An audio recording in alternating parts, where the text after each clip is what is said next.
After the incident, Patriarch Song Min summoned several individuals to appear before him. The first was a teacher who had spread rumors claiming that Wang Sheng possessed a defective Yuan spirit. These rumors brought significant criticism upon the Song family. As punishment, the teacher was sentenced to 3 months of teaching without pay, a relatively lenient consequence. Next came a servant, the very one responsible for informing the Day family about the young master's death. It was revealed that the sword previously given to Wang Sheng had originally belonged to Day Huan. This servant had sold the weapon, ultimately leading to the tragic misunderstanding. As a result, he received the harshest punishment of all. Although the Elder Council had urged Patriarch Song Min to detain Wang Sheng and Song Yan and hand them over to the Day family, it appeared that Song Min remained hesitant. He wished to question both of them personally before making a final decision. The following day, Song Min approached Wang Sheng, who was in the midst of his training. He personally offered an apology for the actions of his family members. Song Min then explained that the Day family was not only seeking Wang Sheng's death, but also that of Song Yan. Upon hearing this, Wang Sheng was filled with anger. Song Yan was not the one responsible for the killing. It had been Wang Sheng himself. However, Song Min justified the decision by stating that it was for the safety of thousands of citizens in the city. He also expressed his deep affection for his younger sister. In the end, Song Min advised that the two of them escape together. But suddenly a grand elder appeared. He forbade them from fleeing so easily. Nevertheless, he offered to protect Song Yan if Wang Sheng could pass the family's trial and be accepted as a disciple. Wang Sheng would be granted 3 days to navigate the city while evading capture. If he truly wished to help Song Yan, he must prove his resolve. With unwavering confidence, Wang Sheng accepted the challenge.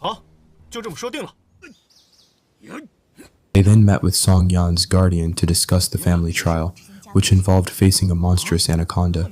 Judging by their current strength, it seemed an impossible task from every angle. However, they recalled Song Min's words, that on that very day, the anaconda would be shedding its skin. It was during this vulnerable moment that they would have to strike and kill it with a single blow.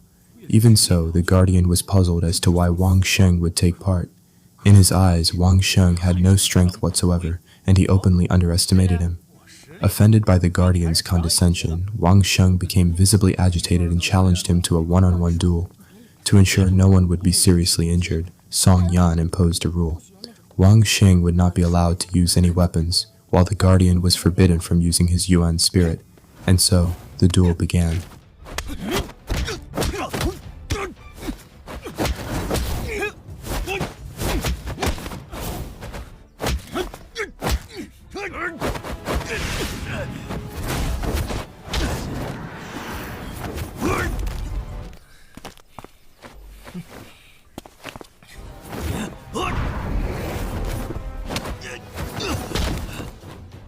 Cornered and frustrated, the guardian eventually broke the rules and unleashed his Yuan spirit, nearly striking Wang Sheng.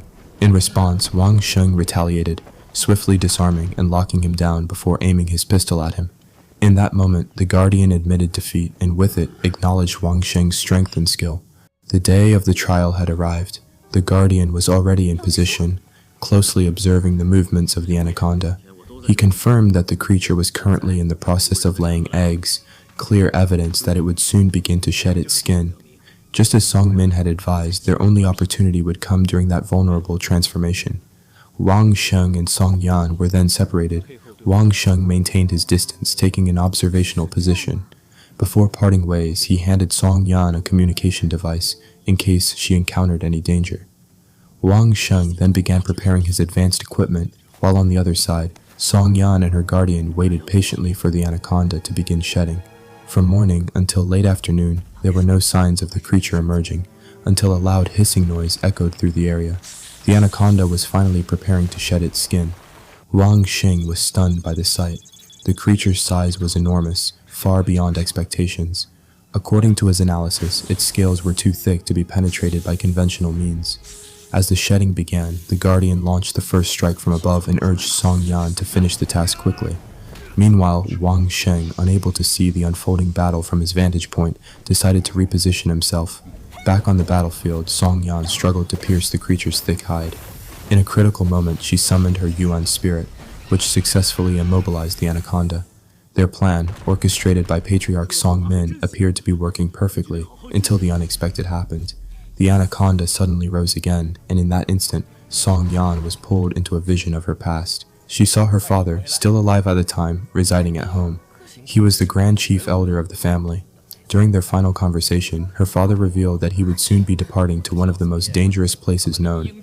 But 2 years passed, and he never returned. Now, back in the present of her memory, Song Yan stood before the family elders, preparing for her Yuan spirit fusion ceremony. The elders had long declared that her father was dead. Yet, deep in her heart, Song Yan refused to believe it. She clung to the hope that he was still alive. But what shocked her most was the revelation of her destined Yuan spirit. It was ordinary.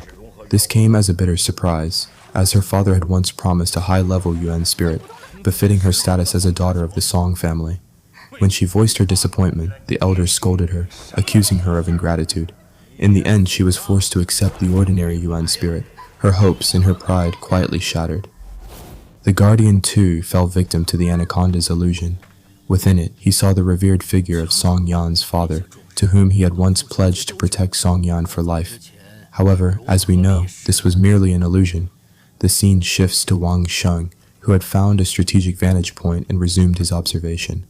Upon witnessing their state of illusion, he attempted to contact Song Yan using the device from before, yet received no response. It appeared Song Yan was still semi-conscious within the illusion, only faintly hearing Wang Sheng's calls.